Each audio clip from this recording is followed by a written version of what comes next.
There are many benign uses of AI that are not deceptive or harmful. For example, a candidate might use AI to come up with new ways to phrase an old message or to help identify patterns in an opponent's voting record.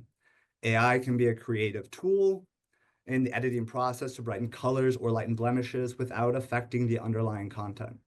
And it appears that these uses of AI would have to be labeled as generated by AI, which sends a message that this content is not trustworthy. As written, the bill provides that each distribution or airing to the public is an infraction.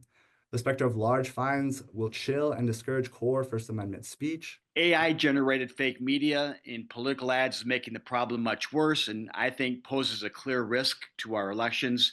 Um, these so-called deepfakes use technology to misrepresent someone is doing or saying something they did not. At the national level, one example, people in New Hampshire a few years ago received a robocall from President Biden discouraging them from heading to the polls to vote.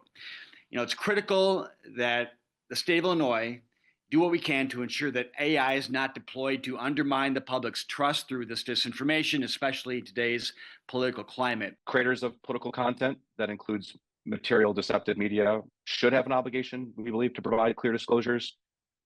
We support statutory language that would ensure that liability for dissemination of such media is limited to the person or the creator who creates and disseminates it, and not the intermediaries such as internet service providers or platforms or tools that may be used in its creation. We've seen legal First Amendment challenges on these bills in states like Minnesota and California that have recently enacted this. So again, it may just be worthwhile to see how these settle or to examine some of the legal arguments around the First Amendment.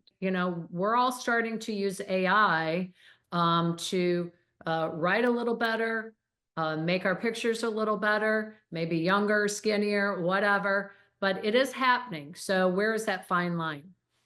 Well, the intent certainly isn't to affect the measures that you mentioned or the effects of brightness or things like that. It's really an effort to deceive the public regarding content and information. I'm certainly open to address language, improving language to make that distinction and draw that line. But again, the intent here is really trying to provide false information, manipulating it so that people are saying and doing things that they did not do.